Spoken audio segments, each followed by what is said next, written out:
Subscribe कीजिए access Bollywood को, bell icon को दबाइए सबसे पहले वीडियो देखने के लिए। वीडियो अच्छी लगे तो लाइक कमेंट शेयर जरूर करें। दोस्तों, जैसा कि आप सबको पता है टिकटॉक बैन के बारे में, लेकिन आपके लिए और सभी टिकटॉकर्स के लिए एक खुशखबरी है। टिकटॉक वापस आ सकता है या नहीं। आपको एक शख्स का वीडियो दिखाता हूँ।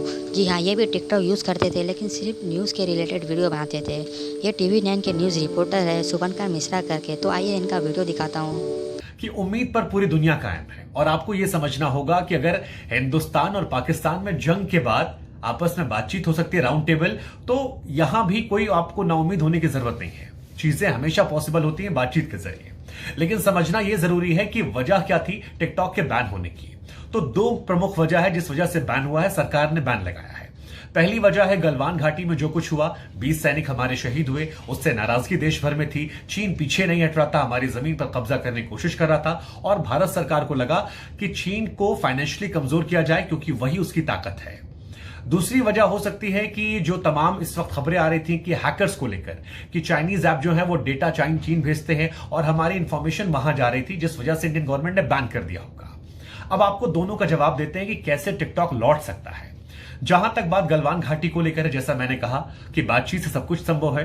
अगर भारत और चीन की सरकार या फौज राउंड टेबल बातचीत करती हो और अगले कुछ दिनों में वो गलवान का मसला सॉल्व आउट किया जाता है और चीन की फौज वापस वहीं जाती है जहां से विवाद शुरू हुआ था, तो आपको हैरानी नहीं होगी अगर टिकटॉक आपका ऐप वापस लौट आए और आप एक बार फिर से टिकटॉक चलाने लग जाए, क्योंकि ये संभव है और ये बहुत बड़ी बात नहीं है, क्योंकि इंडियन गवर्नमेंट ने ट्रेड रिलेशनशिप खत्म नहीं की है चीन के साथ और ये बहुत ईजी है और ये पॉसिबल है। दूसरी मुकम्मल वजह की अगर बात की जाए तो वो है हैकर्स को लेकर।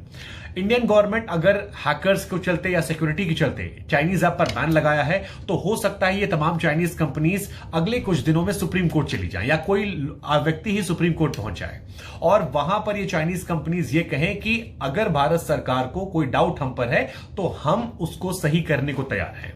सरकार वजह बताए बैन क्यों किया गया। सरकार को हम और ज्यादा आजादी देने को तैयार है, उनको एक्सेस देने को तैयार है, और ज्यादा क्लियरिटी हो सकती है इसमें, सरकार का एक्सेस ज्यादा हो सकता है, कंट्रोल ज्यादा हो सकता है, जहां पर सुप्रीम कोर्ट याचिका को एक्सेप्ट कर सकता है और सरकार के फैसले को खारिज कर सकता है। और यह बहुत बड़ी बात नहीं है, क्योंकि लाखों करोड़ों लोग ऐसे हैं जो टिकटॉक से अपना घर चलाते हैं, परिवार चलाते हैं और वो सीधे या अप्रत्यक्ष तौर पर टिकटॉक से जुड़े हुए हैं।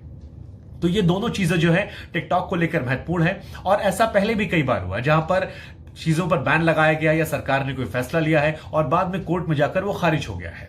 वैसे जानकारों से जब हमने सवाल पूछा तो जानकार कहते हैं कि 1 से 2 महीने का असर हो सकता है, 1 से 2 महीने में टिकटॉक वापस आ सकता है। सरकार की अच्छी स्ट्रेटजी है चीन पर दबाव बनाने की और एक साथ एक तीर से दो निशाना है। एक तरफ टिकटॉक को बैन करके चीन पर दबाव बनाया गया, फाइनेंशियली उन्हें वीक किया गया, और दूसरा यह है कि हैकर्स वाली जो खबरें आ रही थी जिसमें गृह मंत्री ने कहा था, कई सारी खबरें आई थी, उनको सॉल्व आउट कर दिया गया।